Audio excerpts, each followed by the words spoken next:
وإياك نستعين اهدنا الصراط المستقيم صراط الذين أنعمت عليهم غير المغضوب عليهم ولا الضالين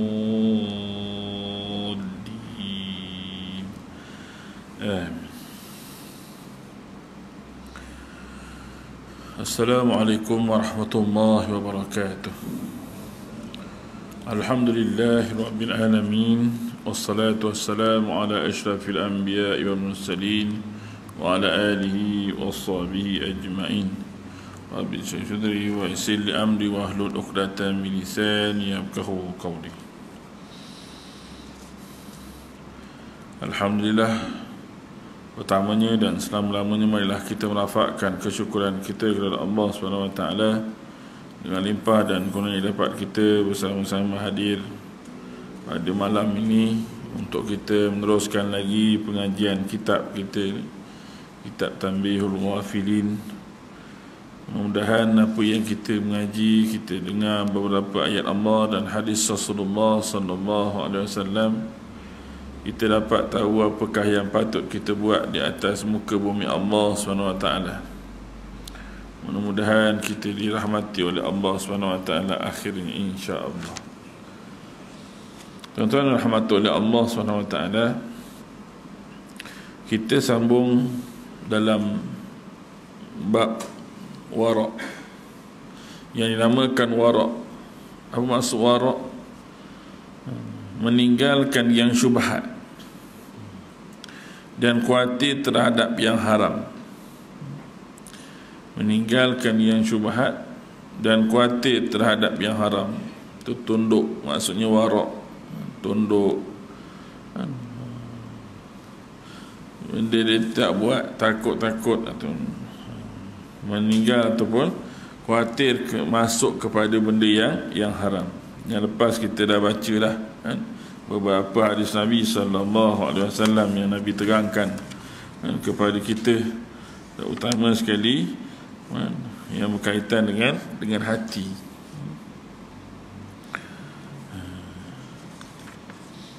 Nabi SAW bersabda, taqallabu minni sittati azna lakum jannah.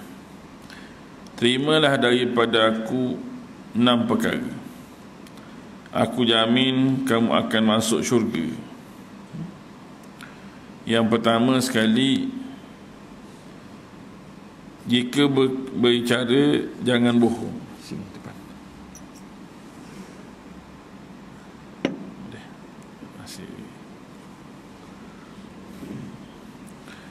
Yang pertama, jika bicara jangan bohong, jangan dusta. Cakap biar betul. Yang tahu cakap tahu, yang tak tahu cakap tak tahu. Senang cerita kan? Jangan kita reka cerita atau bohong dan sebagainya, tak nak. Dalam kita bohong dengan mak ayah kita pun kita dah nampak macam salah kan? Kita pun nak tegak pun payah. Lagilah besok kalau kita cakap bohong nak tegak depan Allah, nak tegak depan Allah SWT. Itu pun kita rasa dah macam berat dah kalau kita bohong dengan mak ayah kita kan?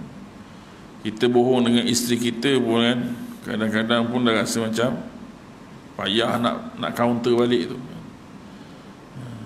kan? Nak betulkan balik tu kan? Sebab tu benda yang pertama Nabi sebut, idza haddasa fala tukziba. Jika bicara jangan bohong. Yang kedua, jika berjanji jangan menyalahi janji. Kita dah janji dengan orang, jangan kita menyalahi janji kita. Siapalah kan, baik kepada isteri ke, anak ke, jiran ke, orang kampung ke, kawan-kawan ke. Bila kita dah janji, jangan menyalahi janji. Kalau tak, jangan janji.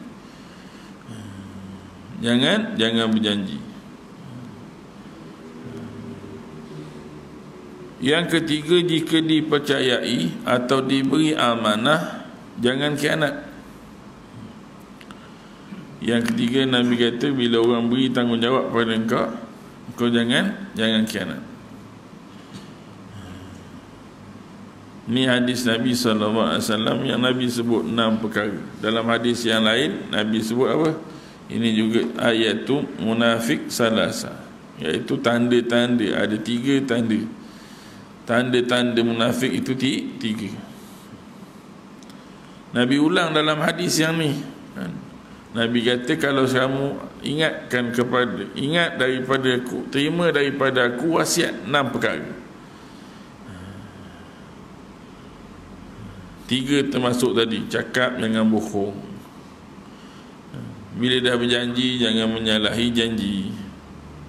Yang ketiga, jika diberi amanah jangan khianat. Yang keempat, pejamlah mata kamu. Pejamlah mata kamu, jangan tengok benda yang haram. Yang kedua, jangan melihat perkara-perkara yang boleh menyebabkan kita buat dosa. Yang ketiga, jangan melihat perkara-perkara yang menyebabkan kita kufur kepada Allah SWT. Kadang-kadang benda tu bagus, tapi bila kita tengok lama-lama menyebabkan kita jadi tamak. Bila tamak, maka kita sanggup buat apa saja sampai jadi rakus. Tamak ni kira sifat biasa lagi, tapi kalau dah rakus, dia tak kira dah adik-beradik ke tak adik-beradik, mak ke abah ke, dia sebat je. Sebab dia dah rakus, dia dah terlampau sangat dah tamak dia. Jadi macam tu. Sebab asalnya apa? Mata. Asalnya mata nak benda tu, wah cantik ni, wah kalau ada ni kan, wah. Habis jaga. Yang kelima, jagalah kemaluan kamu. Jaga kemaluan kamu. Kadang-kadang orang ni bagus, baik orang ni, tapi nafsu tak boleh jaga.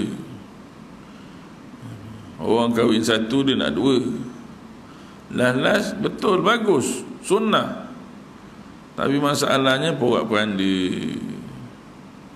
Dengan anak tak boleh jaga, isteri semua tak boleh jaga. Tak nak macam tu. Sampai Allah pun tak boleh jaga. Tu payahlah kan? Benda tu bagus, nak kahwin lah, tapi jangan sebab dengan kahwin ni menyebabkan Allah murka pada kita. Kita nak banyak anak, silakan, tapi jangan sebab banyak anak menyebabkan Allah murka pada kita.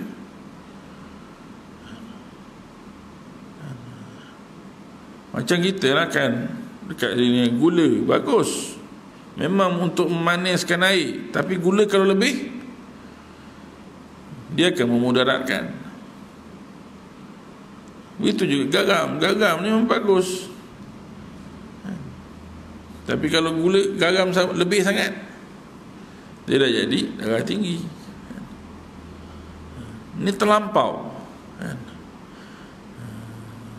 Bagus, poligami ni bagus, tapi bila dah gila sangat, sampai dah tak irau dah, maka dia akan jadi mudarat.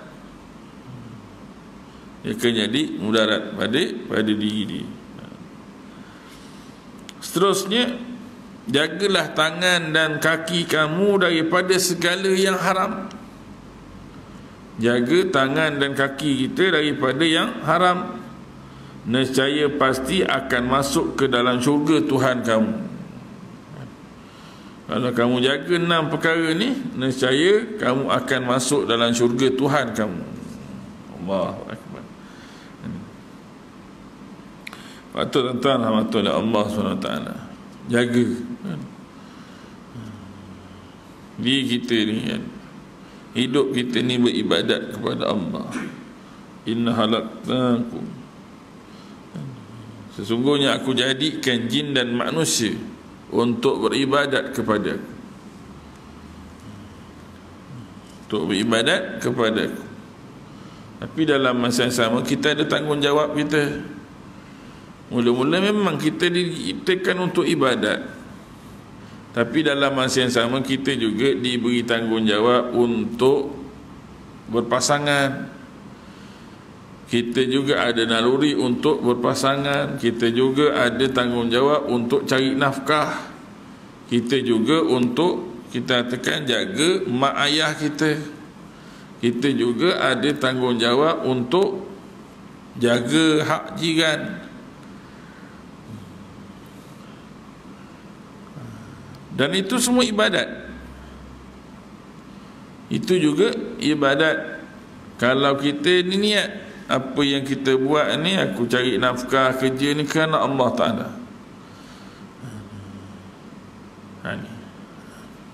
Disebutkan oleh para alim ulama.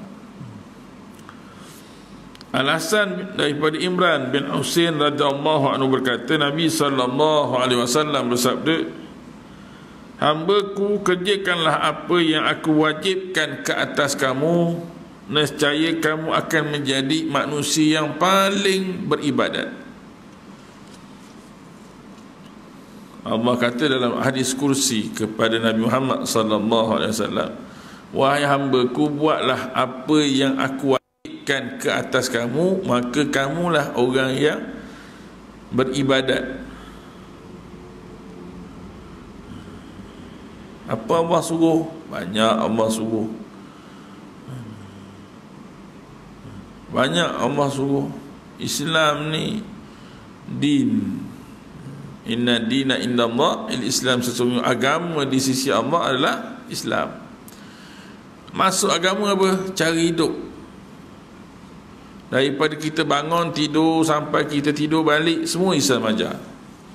Bangun tidur baca apa, nak masuk tandas kaki mana, baca doa apa, dah mandi dan sebagainya, mandi sunat macam mana, mandi wajib macam mana, kemudian dah habis tu keluar tandas pakai kaki apa, kemudian baca doa apa, nak pakai baju pakai doa apa, nak makan sarapan macam mana, kan? Itu Islam aja. Sampailah kita pergi kerja tu cari duit yang macam mana, halal ke haram. Kemudian hubungan kita pula tu dengan kawan-kawan macam mana, adakah kita boleh mengguriskan hati kawan. Sepanjang tu sampai kita balik, kan? Kita dengan jiran macam mana, kita dengan anak-anak macam mana, kita dengan semua diajar. Semua Allah ajar. Islam ajar. Sampai kita nak tidur tu pun baca doa apa. Kalau kamu buat semua tu, apa yang aku suruh, maka kamu akan jadi orang yang beribadat. Semayang wajib, semayang sunat, qabliyah ba'diyah, kemudian baca Quran berapa kali, paling kurang pun 50 ayat satu hari. Kemudian zikir, kemudian jangan cakap benda yang haram, jangan cakap benda yang salah, benda yang mengaibkan orang, semua ajar. Semua dah diajar. Maka kamu akan jadi orang yang paling beribadat. Dan tinggalkan apa yang aku larang, nescaya kamu akan menjadi orang yang paling wara'. Tinggalkan apa yang Allah larang. Allah kata jangan. Jangan kita katakan tikam toto, jangan. Jangan berjudi, jangan. Jangan minum arak, jangan. Jangan mencuri, jangan. Kata jangan. Dalam ayat Quran tu ada 400 ayat yang berkaitan dengan jangan. Bila kita jumpa, maknanya jangan. la taqrabu zina, macam-macam lagi, mencuri lah, apa dah kan. Semua disebutkan oleh Allah SWT. Maka jika kamu tinggalkan, maka kamu akan jadi orang yang paling wara', paling tunduk. Sikit pun jangan buat dosa dengan Allah SWT. Dan terimalah apa yang aku berikan kepada kamu daripada rezeki. Nescaya kamu akan menjadi sekaya-kaya manusia yang paling kaya. Bila kita ada perasaan kita redha dengan apa yang Allah berikan kepada kita, selepas kita usaha, doa dan tawakal, dan inilah rezeki kita, maknanya kita ni dah redha. Bila kita redha, maka kita akan jadi sekaya-kaya manusia. Sebab apa? Sebab kita tenang.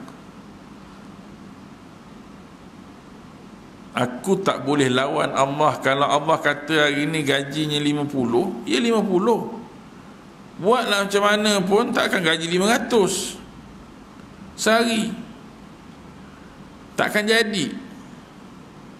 Kalau gajilah kata 2,000 dan sebagainya kan, 1,000 dan sebagainya, dia takkan jadi sampai. Tapi kita ni, perasaan ni, kena kalau gaji 1,000, maka kena hidup cara 1,000. Maka kita akan jadi tenang. Kita Allah Maha Kaya, Allah Maha tahu apa yang aku boleh buat, apa yang aku tak boleh buat.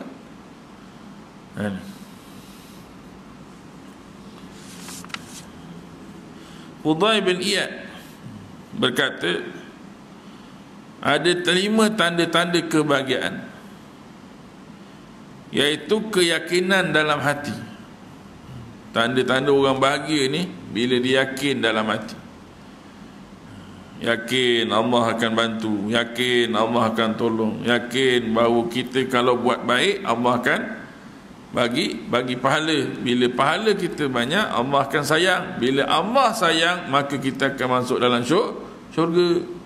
Yakin.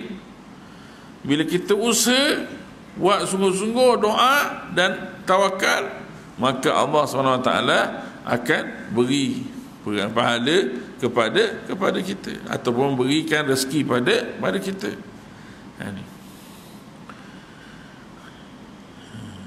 Macam dulu atuk-atuk kita kan, kerja kampung kerja kampung je, bukannya anaknya 8 kadang-kadang kan, bukan ada kerajaan pun, bukan kerja kerajaan, banyaknya kerja kampung ke kan.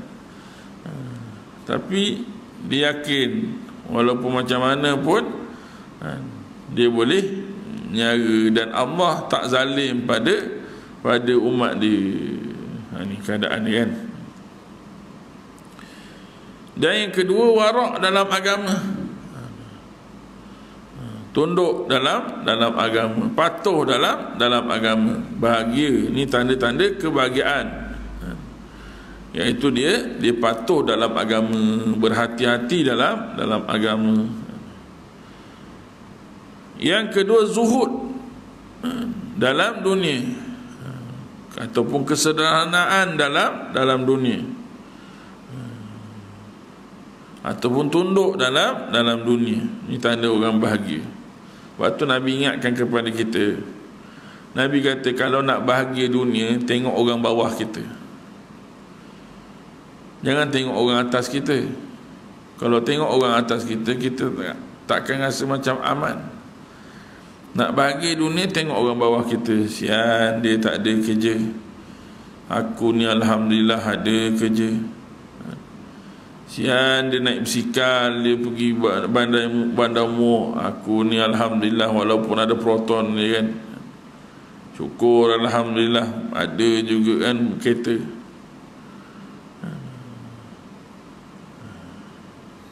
Tengok pakcik tu kan, daripada aku muda sampai aku tua dia naik basikal dia kan. Kita alhamdulillah, kereta ada, rumah sendiri ada kan. Walaupun pusaka pun tak apalah kan, yang penting ada, taklah kita menumpang. Taklah sampai umur kita kadang-kadang tengok kawan kita kan umur 50 pun menyewa lagi kan. Kita rasa syukur. Nak berasa bahagia dekat dunia, tengok orang bawah kita. Tapi kalau kita tengok orang atas kita, sial, wah, dia 4 tingkat lah, aku nak kena naik lagi ya. Kita takkan rasa bahagia. Kita akan nak kejar dia. Rupanya bila ada 4 tingkat, ada yang 8 tingkat lagi. Ada yang 2,000, gaji dah besar lagi, kaya lagi. Maka tak habis. Maka kita tak habis. Kalau nak bahagia akhirat, tengok orang atas kita. Yang kedua Nabi kata apa? Kalau nak bahagia akhirat, tengok orang atas kita. Apa orang atas kita? Allah, walaupun dia ni macam ni dah umur 70, boleh bangun malam-malam. Aku muda-muda ni tak boleh bangun malam. Makcik ni tadi kan boleh buat dia khatam Quran 3 bulan sekali khatam. Aku yang muda ni pun tak dapat 3 bulan sekali khatam. 1 bulan 10 juzuk. 3 bulan dah 30 juzuk. Dia buat pula tu kenduri dekat masjid bagi orang makan. Tengok orang atas kita. Dia orang miskin boleh bagi sedekah. Aku yang ada pencen macam ni pun tak banyak bagi sedekah. Ni kira tengok orang atas kita kan. Macam itu hari ada seorang datang. Dia kata kadang-kadang terfikir juga Ustaz, kat atas orang tu kata boleh macam kita sayang kan. Saya pergilah, dia kata saya pergi kilang. Saya kira supervisor lah kan, manager lah kat situ. Saya muda-muda ni tak dapat bangun malam. Saya bila pergi dekat malam-malam pukul 2, pukul 3 kan, tengok pakcik jaga tu boleh sembahyang tahajud. Bila orang tanya kenapa pakcik dah tua-tua ni jadi jaga, sebab senang nak bangun malam, nak tahajud. Dia solat, dia semayang tu, dia jadi jaga tu bukan sengaja-sengaja, memang nak jaga malam. Kalau lepas subuh dia balik, dia tidur lah. Sebab masa pakcik muda, pakcik tidur je. Waktu tua ni lah pakcik nak jadi jaga. Mudah-mudahan pukul 2, pukul 3 paling kurang pun dapat 2 rakaat, 3 rakaat pun cukup. Dapat baca Quran pun kan. Walaupun tengah-tengah jalan tu kan, tengok kilang tak ada apa-apa, patah balik, mayang 2 rakaat. Kan baca tengah-tengah bawa kereta kan, tengah-tengah tengok lagi kan, jalan 1 jam lagi kan, baca Quran. Dia niat tu, dia kerja tu bukan nak ni, tapi nak ibadat. Allahu Akbar. Tengok orang atas kita, Allahu Akbar kan. Bila nak tengok akhirat, tengok orang atas kita. Jangan tengok bawah kita. Kalau tengok bawah kita, mati lah kan. Tengok bawah kita, alhamdulillah aku ni semayang walaupun 3 waktu. Dia tu lagi tak semayang. Alhamdulillah aku ni puasa 2-3 hari je, dia tu lagi tak puasa. Kita tengok bawah kita, mati lah kan. Memang tak payahlah kan. Ni. Dan yang seterusnya, yang keempat, tanda orang bahagia, dia malu di mata. Ada perasaan malu di mata. Apa maksud malu di mata? Perasaan malu kalau orang nampak aku buat macam ni, mati aku, sian. Malu aku kalau orang tahu, kalau kawan-kawan satu kelas aku di dunia besok ni dicerita pasal aku je besok ni. Sudah. Orang masjid tahu aku buat dosa ni, aduh kan. Dosa dia satu, dia tinggal semayang je. Kalau orang masjid tahu ni aku semayang bangun pukul 9 pagi ni, malu aku kan. Kalau orang masjid tahu ke kawan-kawan aku tahu aku tak reti baca Quran, malu aku. Jangan malu. Tapi dia sentiasa ada perasaan malu untuk mendapat keredaan Allah SWT. Sebab tu pentingnya ada perasaan malu. Lebih-lebih lagi malu untuk buat dosa. Tak buat dosa, malu dengan Allah. Malu hari-hari kita minta, ya Allah masukkan aku dalam syurga, masukkan aku dalam syurga, tiba-tiba kita buat dosa. Kenapa kita rasa bila tanya nak masuk syurga ke nak masuk neraka, nak masuk syurga lah, tapi kenapa buat macam tu? Tak boleh jawab, seolah-olah macam tak ada malu, tak ada perasaan malu dengan manusia atau dengan Allah SWT. Dan yang seterusnya, takut kepada Allah di seluruh badan. Kena ada perasaan takut, tanda orang bahagia, takut kepada Allah di seluruh badan. Maksudnya apa? Pada mulut takut Allah, telinga takut Allah, hidung takut Allah, tangan takut Allah, kaki takut Allah. Semua yang ada, mata takut Allah, mata nak tengok sesuatu takut Allah, tangan nak bagi sesuatu ke, nak terima sesuatu ke, nak sign sesuatu ke, apa ke kan, nak kata sesuatu, nak tulis sesuatu, nak type sesuatu, nak SMS, WhatsApp sesuatu yang bukan ataupun betul, maksudnya yang dosa, takut Allah. Dia takut Allah. Kaki kan, jalan ke, tendang ke, apa ke kan, takut Allah. Dan 5 daripada tanda-tanda celaka, iaitu tadi tanda-tanda kebahagiaan, ni tanda-tanda celaka. Yang pertama, keras hati, iaitu tidak boleh diberi nasihat. Keras hati dia, tak boleh langsung diberi nasihat. Ikut saya, awak jaga tepi kain orang buat apa? Awak jaga kain awak, saya jaga kain saya lah.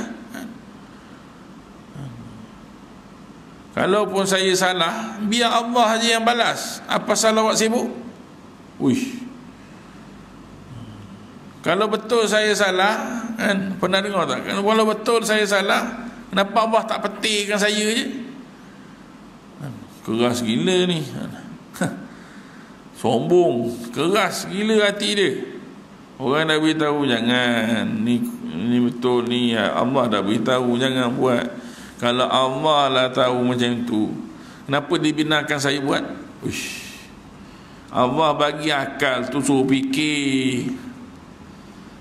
Jangan buat, jangan buat. Kau buat juga, kau pilih tu, sakit lah kan. Tak apalah cik, biarlah saya buat pun, kalau saya salah pun Allah petikkan saya. Apa kena-mena dengan makcik? Wah, keras betul hati kau ni. Ni tanda-tanda celaka. Yang kedua, kering mata dia. Tak pernah rasa menyesal, tak pernah rasa nak merintih, ya Allah ampunkan dosa aku ya Allah. Tak pernah rasa nak menangis, ya Allah kalau aku mati malam ni, ya Allah kat mana tempat aku ya Allah? Adakah kubur aku ni satu kubur daripada liang lahat ataupun syurga ataupun dalam neraka ya Allah? Ya Allah, kalau lah mati kat mana aku kan ya? Malam ni kalau aku mati kat mana aku ni kan? Sedih tengok kan. Tapi dia tak, dia kering mata dia.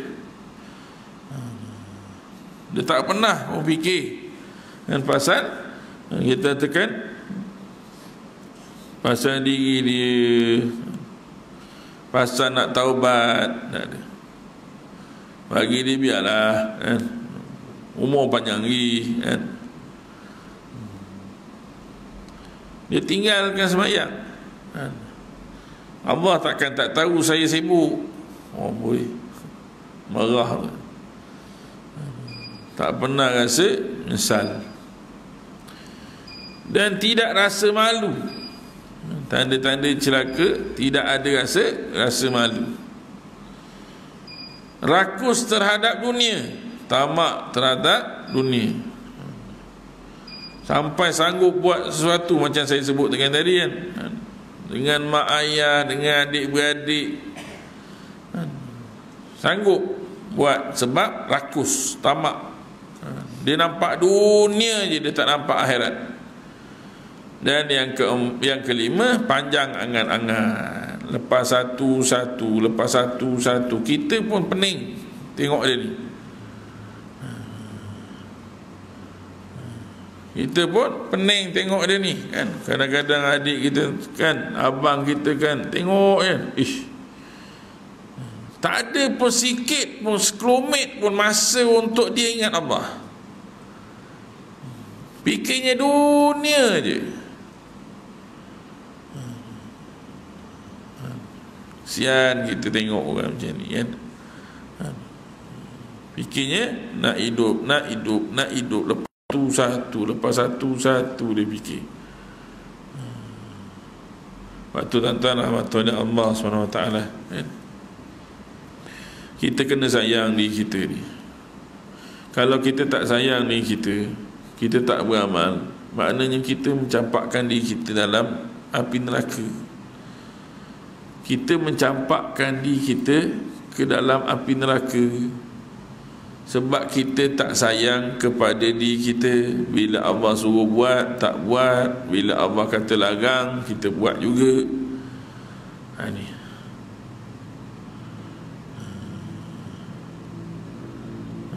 Contoh Nabi ingatkan kepada kita, tak guna takut kalau tak ada hati-hati. Tak guna takut kalau tak ada hati-hati. Tak guna takut pada neraka, tapi kalau kita tak berhati-hati supaya kita tak masuk dalam api neraka Allah. Itu juga orang kan, bila tanya-tanya, kau suka ke? Kau tak takut ke jatuh motor? Takut Ustaz.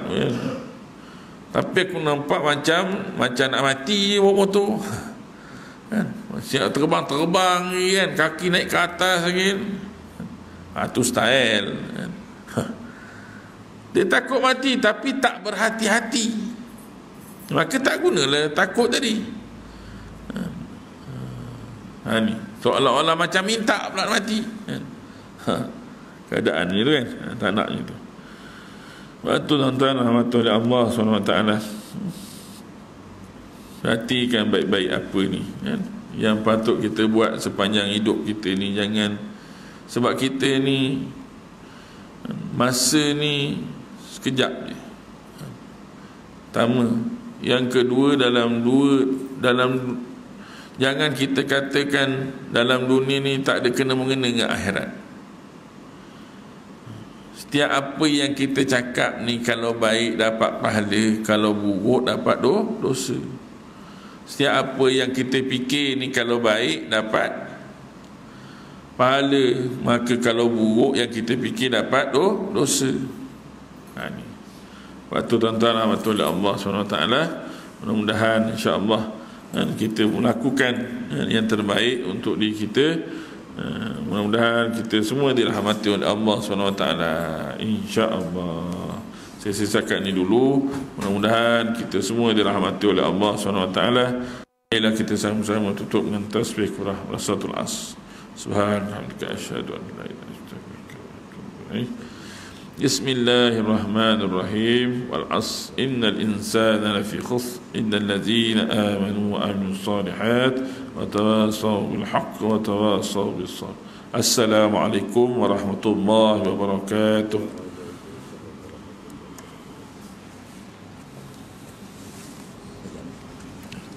Azan.